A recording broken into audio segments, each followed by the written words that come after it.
But then there's also a lot in there, actually, I would say, that are maybe more under the category of half-truths, where they might sound kind of good on paper. They are on everybody's motivational Pinterest board.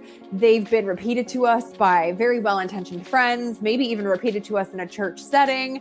And if nobody questioned it or challenged it, we might be really tempted to sit back and go, yeah, I could see God saying that, because that sounds like that would be great if that were reality.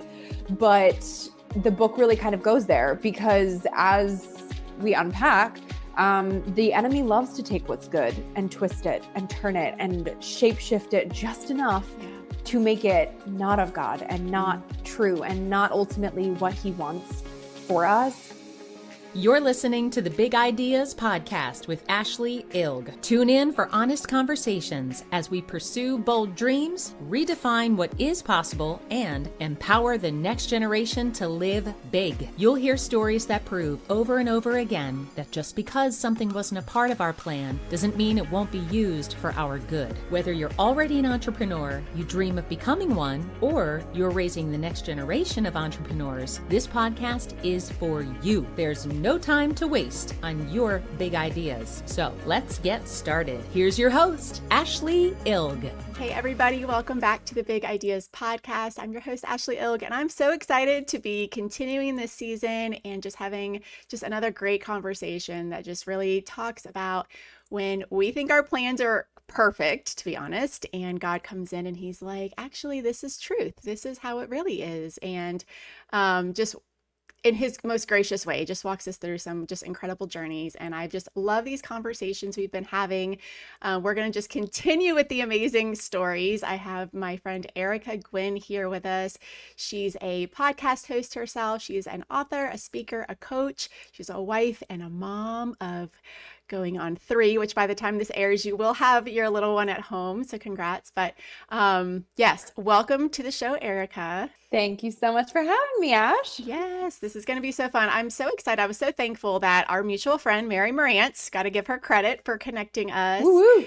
And as soon as she, put us in touch and I read through your book, your newest book, and just started following you along a little bit, I was like, oh my gosh, we have so much in common. I cannot wait to talk with her more and just really pick your brain. And specifically, like I mentioned, your new book, recently released. I've got it here in the studio. It's called That's Just Not True: How to Replace the Lies You Didn't Know You Believed with God's Unchanging Truth. And yes, we're going to dig so much into this. I cannot wait. I'd love for you to just kind of unpack the story behind the book, the purpose, the vision you had for it, what brought, you literally just pick apart all these lies that it's so easy for some of us to believe. I know a lot of them just hit me square in the face more than others. And some I just kind of had to put the book down, take a deep breath and, come back to it. So yeah, why don't you just kind of pick us up with what is the book? What's your vision for it? How did it come about? Yeah. Oof. Well, I love hearing that. I also want to hear which ones made you put it down and take a breather, because Yes. I love hearing those stories. Yeah. So the book is called That's Just Not True. Like you said, how to replace the lies you didn't know you believed with God's unchanging truth. So what it really is, it's 17 lies, 17 chapters. Each chapter is a lie that we have been fed by society, that we've been believing. Maybe, the origin stories for them, for all of us, are going to differ, but chances are you read it and it's something that you've heard at some point in your life from someone, from somewhere. Maybe it's just been something that's been on your heart since the 4th grade. Yeah. We really don't know. But they're things that ultimately are not of God. They're not actually true. And I think there's a really solid mix in there between things that sound pretty obviously bad from the get-go, where somebody could say it and you're like, yeah, that's probably not the healthiest thing for you to believe. That's probably not what God says. But then there's also a lot in there, actually, I would say, that are maybe more under the category of half-truths, where they might sound kind of good on paper. They are on everybody's motivational Pinterest board. They've been repeated to us by very well-intentioned friends, maybe even repeated to us in a church setting. And if nobody questioned it or challenged it, we might be really tempted to sit back and go, yeah, I could see God saying that, because that sounds like that would be great if that were reality. But the book really kind of goes there, because as we unpack, the enemy loves to take what's good and twist it and turn it and shape shift it just enough to make it not of God and not true and not ultimately what he wants for us. So that's really what the book does, is like through storytelling, through my own life, through a lot of scripture, we dive into, okay, what are these things that are ultimately holding us back? What are the things that we've been believing and don't even realize that we're believing, but they're really impacting our entire belief system and our lives? And how do we figure out, like, okay, where is the truth in all of this? And if we're not believing truth, how do we get to a place of actually knowing what ultimately God wants for us? So that's really what the book does. Yeah. And you mentioned there are 17 of them. They almost, and you have like lies within the lies, which we'll get into those, because it was like these like double, like deep layered, like you mentioned, like half truths. These are like quarter truths that, I mean, we've heard the saying, you know, like if it's 99% true, well, it's still a lie, you know? And so these like deep hidden lies within the lies are like, oof, they're so good. Yeah. Have you discovered like is there a part 2 of the book coming, like 18 through 30? Like, once you start, you're like, oh my gosh, I am everybody. Like I mean, they almost like make me think of more like, oh, well, if I believe that to be true, then do I believe this to be true? Like, is this actually also built on that? So, I mean, it really sent me into like some deep dives of like, what have I been believing about this if I was believing this? Because, I mean, you do such a good job, obviously making it relatable, where we're like, oh my gosh, I've totally been believing that. It felt really good to believe that, you know, like, I mean, your lie number 1 is that God doesn't give us more than we can handle. And like, I know that that's not true, but you hit it on like both angles, where it's like, well, we want to feel self-reliant in maybe cases, but then also there's the flip side of that is like, if it's true, then also there's shame if we can't do all things in our own power. And like, you had this, you know, super personal story of when your daughter was born and the medical challenges, and just, you know, that story did not go like it should have, like you wanted it to. I won't put words in your mouth. I don't know that you'll change anything now, but like looking back, but it was certainly not a fun scenario, I think would be safe to say. And I kind of had a similar situation on some levels when my youngest was born, and, you know, that hospital scenario was not at all like I thought it would go. And I just definitely came to the end of myself where I was like, I mean, I could have died, and multiple blood transfusions, all the details. This is not the time and place for that whole story, but like, I got to that point where I'm like, God gave me more than I can handle. So like, that truth or that lie was definitely a lie. And yeah, I mean, I could not rely on myself, but then I also didn't want to feel shame that like, oh, I couldn't do it, you know? And so, yeah, maybe talk through that one a little bit while I'm like rambling, because that one I feel like is almost like a benchmark lie. And I love that it was your first one, like the first one in the book, because I almost feel like it feeds into so many others. Because if we don't know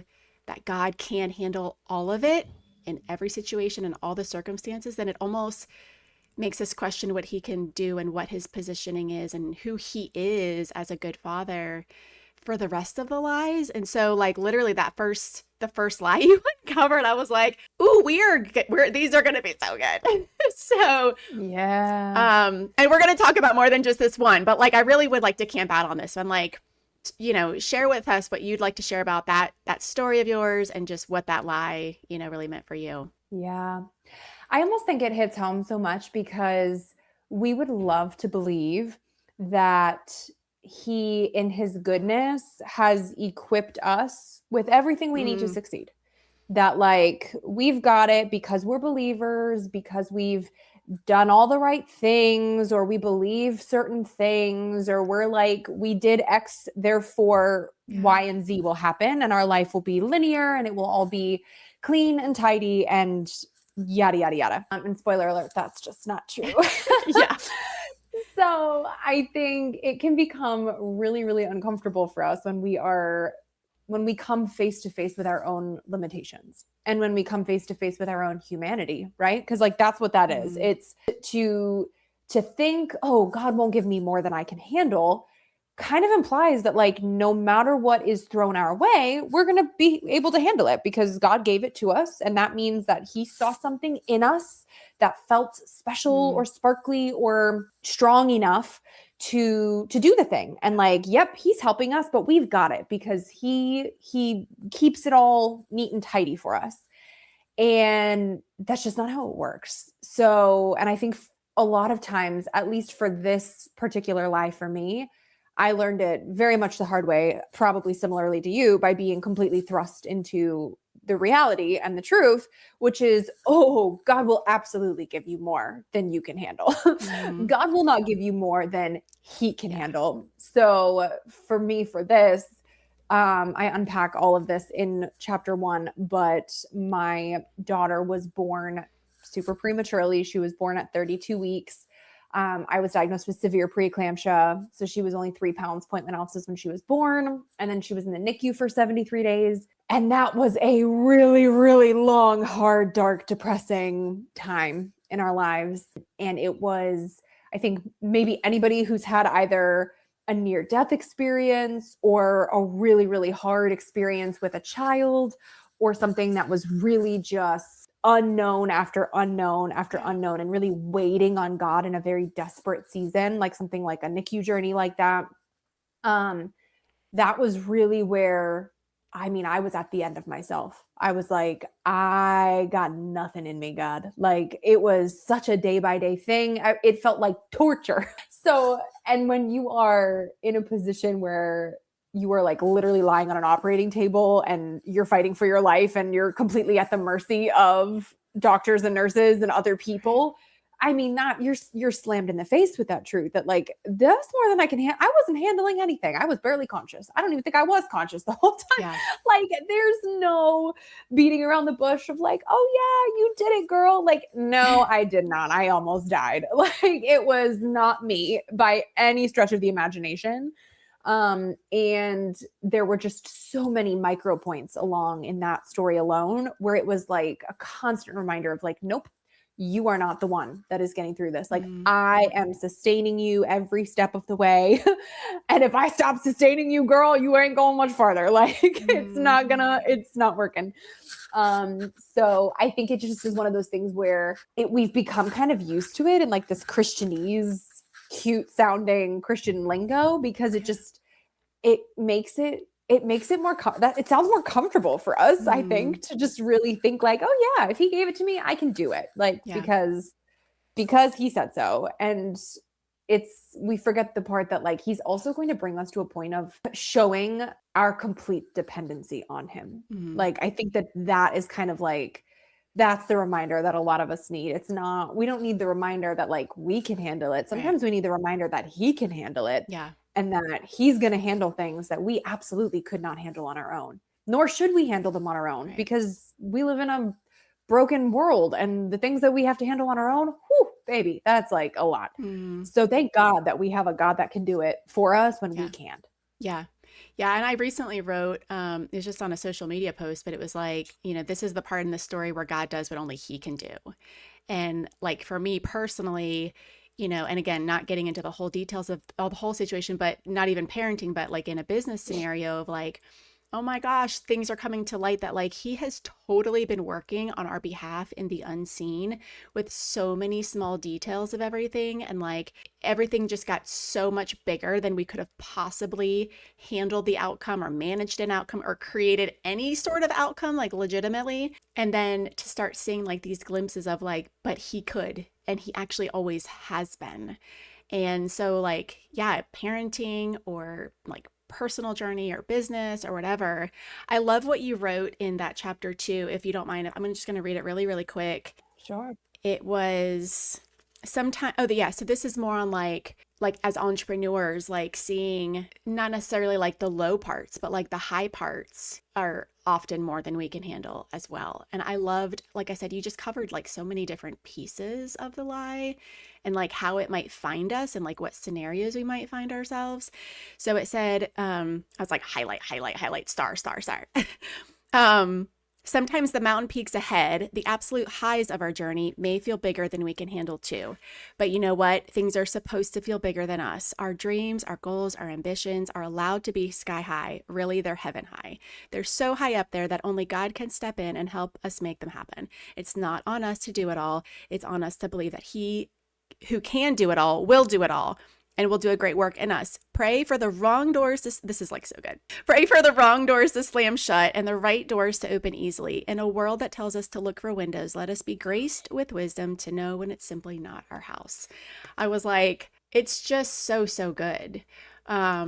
And yeah, it's just all about trusting that where our abilities end is not the end. It's just where we maybe for the overachiever to finally realize like, oh my gosh, God, please take the wheel. Like, please take it sooner than I ask, you know?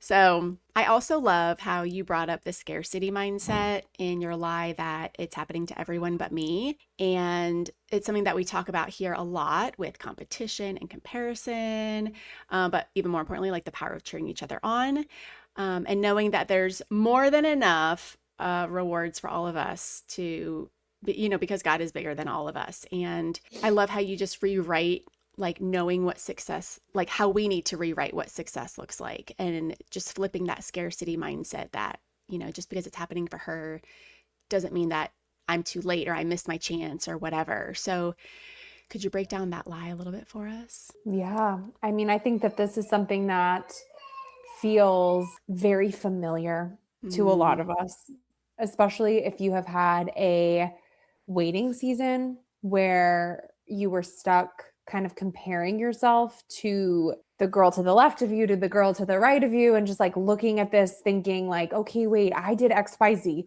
She did XYZ. She's reached this destination point. Shouldn't I also reach that destination point? Because we both did the same thing. So why aren't we at the same place? And like, you can really kind of talk yourself in circles with this because we sometimes mistakenly believe or just believe the lie that like, that A, life is linear, and B, that like that we have so much more of a say so in the trajectory where, okay, if we're doing all the right things, quote unquote, we're going to see specific results because of it, or that it's all very cause and effect. And we forget about the fact, I think a lot of times, that it's not about us being like on parallel course to our peers, where it's like, okay, she did this, therefore I can do this, and we're going to achieve the same result. It's like, we forget, I think our lives are a lot more like icebergs than we give them credit for. Yeah. Where like 90% of the whole thing is under the surface, and you have no idea what actually brought it to that point, what all happened to get from point A to point B to point C to bring you to this point. So it's just like, it's just an impossibility to end up kind of comparing yourself. And I think that's exactly where the enemy wants us, right? Like, he wants us trapped in this web of comparison to one another, so that we're looking around and we're so focused on what's happening for her, that even if our life doesn't look how we thought it would or should at a given point in time, we become unable to even see or comprehend the goodness around us because we're so fixated on, okay, but that thing isn't happening.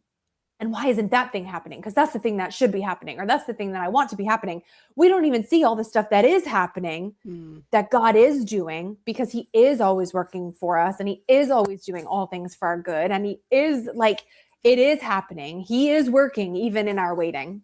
And that's really what this kind of all comes down to, is being able to look at something and call out like, okay, we're looking at this and we are seeing a trick of the enemy to just make us so fixated on everything else that we don't have, that we can't even appreciate or focus on what we do. And that's never going to be a good thing. Hey friend, I wanted to take a quick pause to ask if you've taken the quiz yet to find out what type of dreamer are you. It's super important to discover what's working for you, but also some things that may be keeping you from really pursuing your greatest purpose.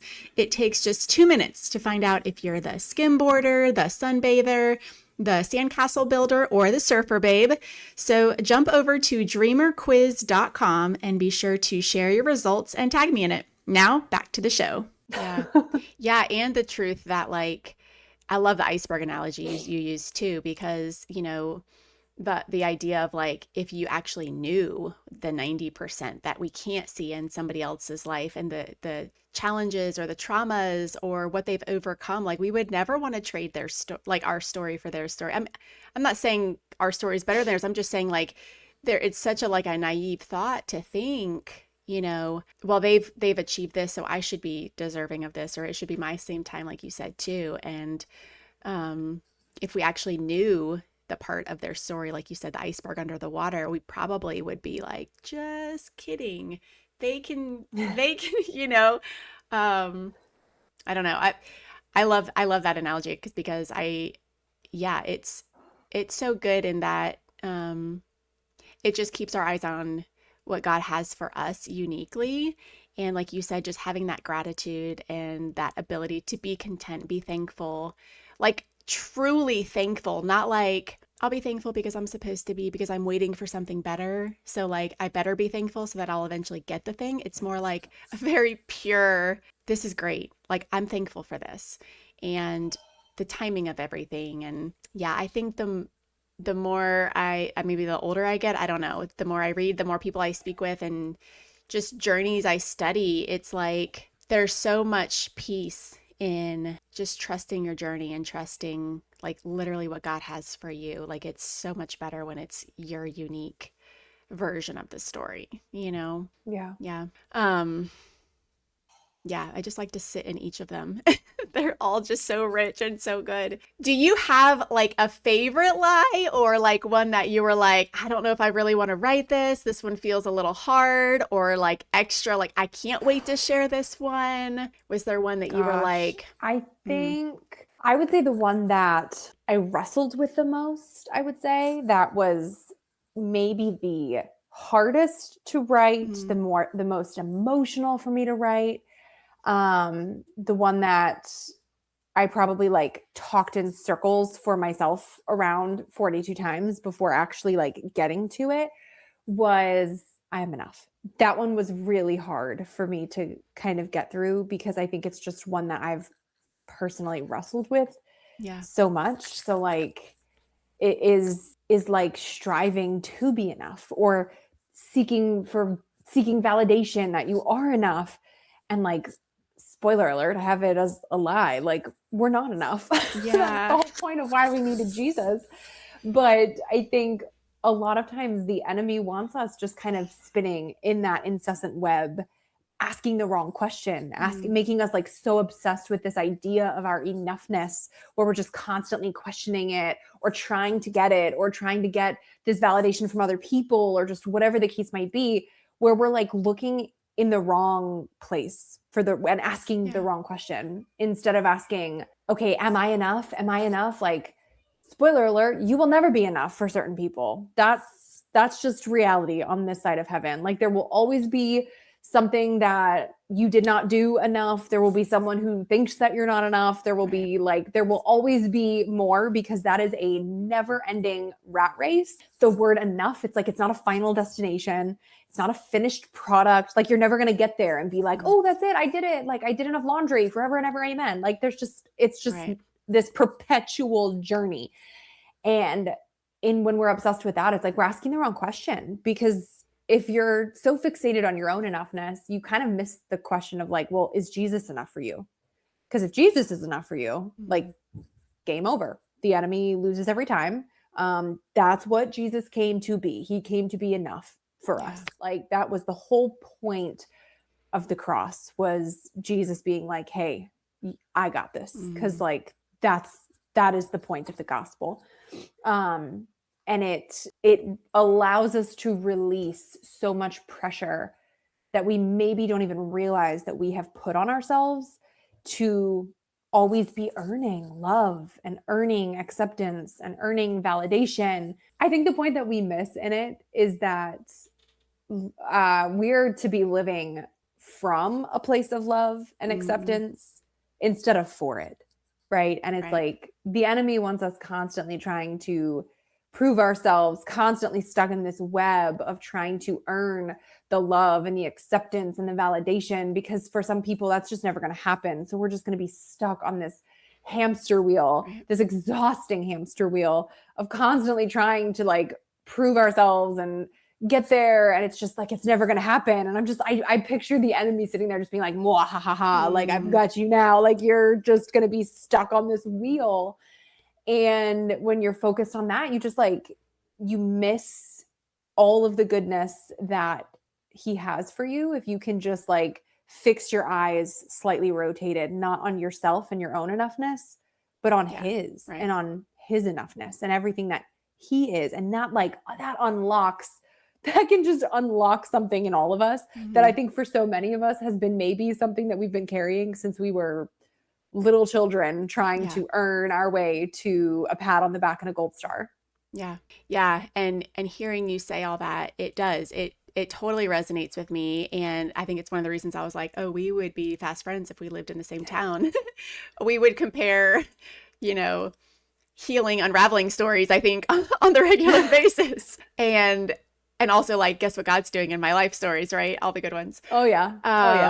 But yeah, I think there's so many of us that even when God does, begin, we allow God to start that healing process in us of, knowing that he is enough, and therefore we will fall short and we will never measure up to other people's standards. But our salvation was free. We don't have to earn the right to be anything more than what he's created us, because that is what makes us enough, because he is. And we were made in his image and all those things. But when we start to spin that, like you said, the enemy just takes that little click to the right of like what is true to like, you're enough because of you, not because of what he's done and who he is. And yeah, I mean, that it throws off so much. And kind of in line with that, when you asked at the very beginning, I want to know what truth, you had to put the book down. It was kind of along the same lines of like that earning and that striving. And it's that lie that if you're not hustling, you're lazy. That was the one that I was like, I know this is a lie, but like the way you just dive deep into all of these. And I think it was actually the lie within the lie of that one too. I was like, oh, she's still going, like there's still more to excavate here. And it goes back to what, the you are enough lie. And I think especially as I'm hearing you kind of reiterate it a lot too, it's just that there's something to earn, there's something to strive. And the lie of, if you're not hustling, it's that, your achievements and your productivity is how you earn your rights. And obviously nobody wants to be lazy. I mean, who even somebody who maybe doesn't identify with this lie, they still don't want to be called lazy, but hustling is not how that's not the answer. And I think it is that search for finding our identity or finding our worthiness in, like you said, our enoughness outside of who God made us to be and who God says, finding it in our own definition or finding it in our productivity or our achievements. They're so equally debilitating and not obviously not true. But that's the one that got me. I was like, I know this is a lie, but I still find myself at the end of the night thinking through the checklist. What did I get done today? Can I call today a win based on what I did? And I'm still like, is that just a lifelong journey of just surrendering every day and just being like, God, I know I am who you said I am, period. Yeah. I think it's the challenge for the doers among us, right? Because it's like all of that is centered around what we're doing, not who we are or who we're being. And I think that there's so much beauty in the tension.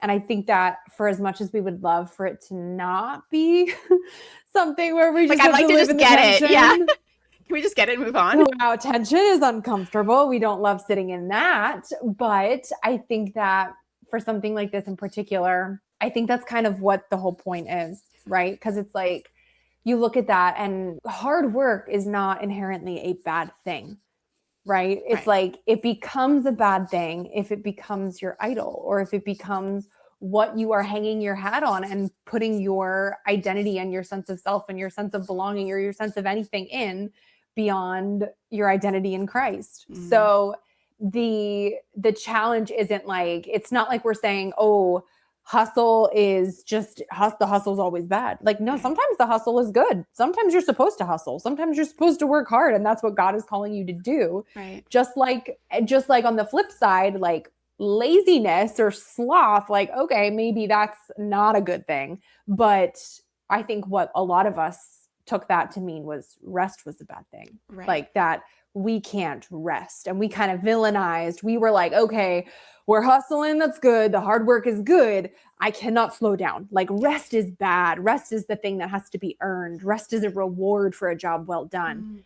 And it became this thing where like in our brains, one was right, one was wrong. So like we would just do one and not the other. And it's that there's not necessarily like a formula or this quick fix solution for finding this perfect balance. And it's hard because for those of us who love black and white, like sometimes I'm like, just show me the formula. Like how many moments, how much do I got to work? And I'll hit that.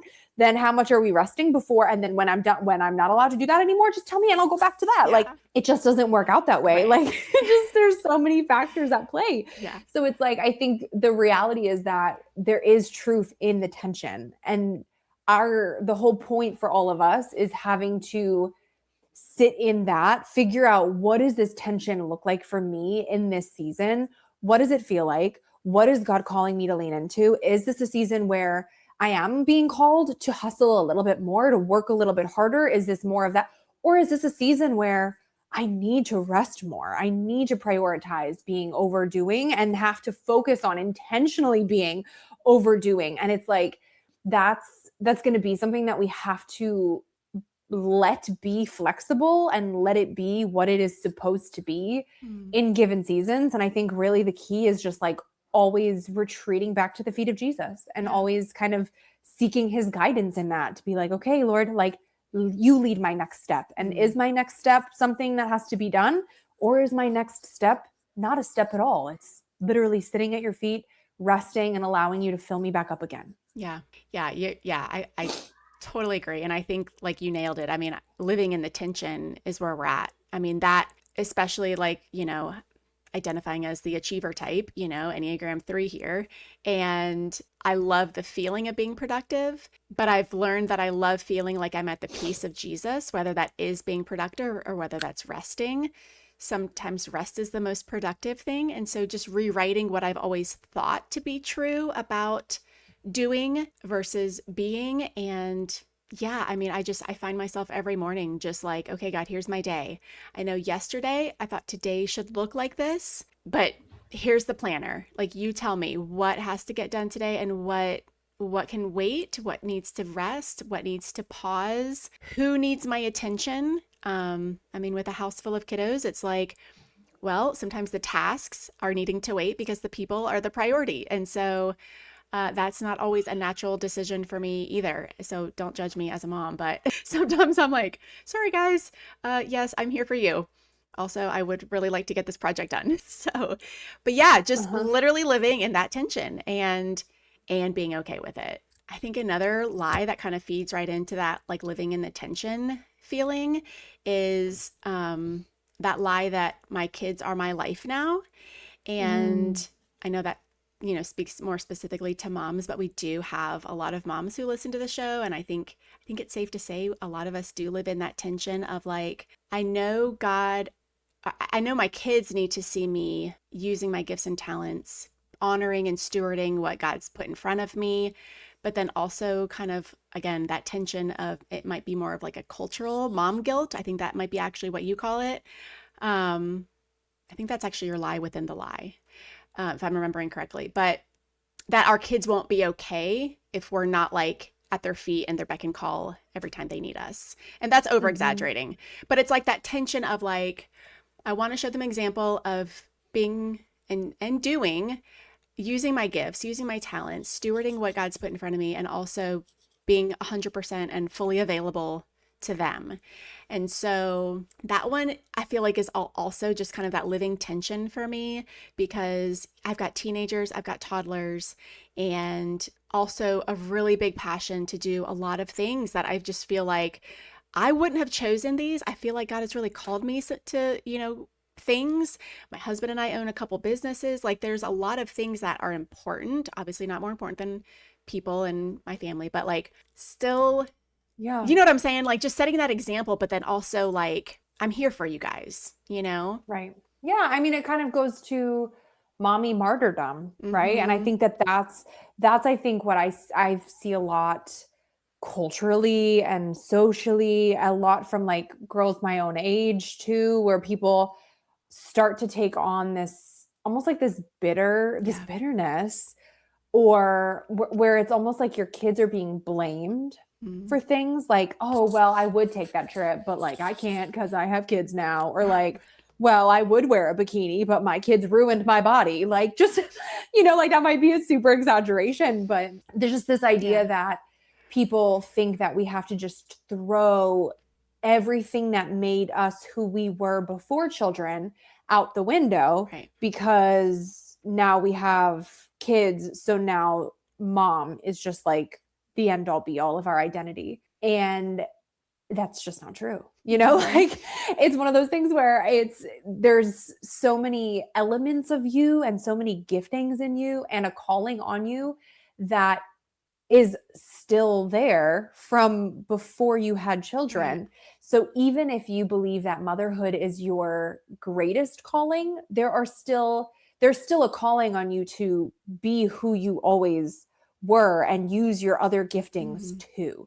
You don't have to give up everything in lieu of this other one. And then on the flip side, I think it also kind of encompasses the fact that the enemy would love to twist the gift of motherhood into a burden and have us all believing that our lives are just over now, and have it be that, oh, this is such a terrible thing. Like, dude, you are raising the next generation of kingdom warriors. Like, of course there's a target on your back, because he would love for you to mess that up, because he doesn't want you to have more little warriors for the cause. Like, are you kidding? Yeah. So I think that the attacks kind of come from so many different angles there. So it's like, there's just so many little lies that can kind of come up and threaten to hurt us there, especially with how much of an impact and what an important role it is in how we're shaping literally the next generation of believers. So yeah, that one's a doozy. Yeah. Well, and this is all like, I feel like a lot of your lies, probably all of them, I mean, like you said, they're coming from a lot of different places, but the enemy is definitely probably the source of a lot, if not all of them. And I feel like all of the lies target, like you just use this word, and it just kind of like such a clear message of like, all of these lies are targeting areas of our life that are the biggest threat to him. Our children, our identity, our stewarding our gifts versus using them to prove something, comparing ourselves to others versus cheering each other on. Like, again, like you started with, something that should be really, really good and really, really pure, and just a couple degrees twisted changes the whole message. And now he's got, people believing the lies, living through them, knowingly or not, and all the things that really matter, the next generation, like I said, our identity, where we find our worth, what we really believe is true about God, who he actually is.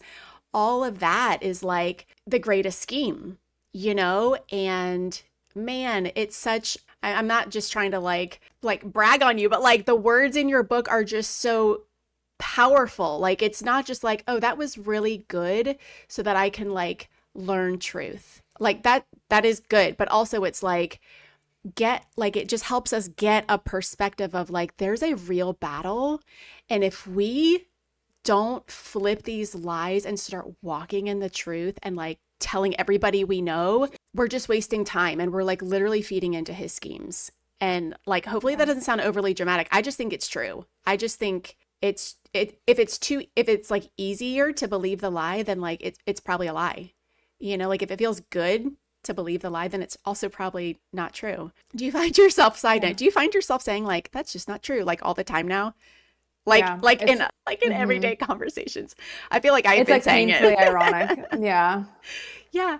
But yeah, I mean, do you like, I don't know, as an aspiring author, when you were writing this book, like, this is just a personal question, just like, did you just like weep sometimes of like the responsibility of like, I'm gonna get choked up, like the responsibility of like, this message matters. Like, it matters for moms, it matters for women who are creating, working in God's image, like, you know, pursuing all that he has for us and like drawing so near to him to know who he really is in like all the moments. Like, that, it's just not lost on me, the power of the written words. And I'm like, I'm so glad I got to read it. But like, what was that experience?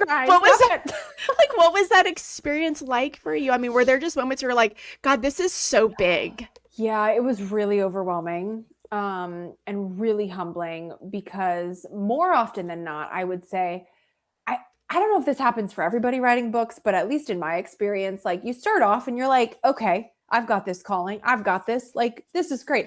And then the more you go, the more you're like, holy crap, God, what am I doing? I'm not the girl for this. Like, I am in the weeds with who am I to be writing this book? Like, excuse me, I am ill-equipped. But I think that's also exactly kind of the point, you know, like, you're like unraveling, not writing it. You're like unraveling the lies as you discern the lies. Oh yeah. Right? Like you're like, oh, I thought I was through things. And then God's like, oh, joke's on you, my sis. Like, you're going to rewalk through certain things again and again. And I'm going to throw some new things while we're at it, because that's just how this process is going to go.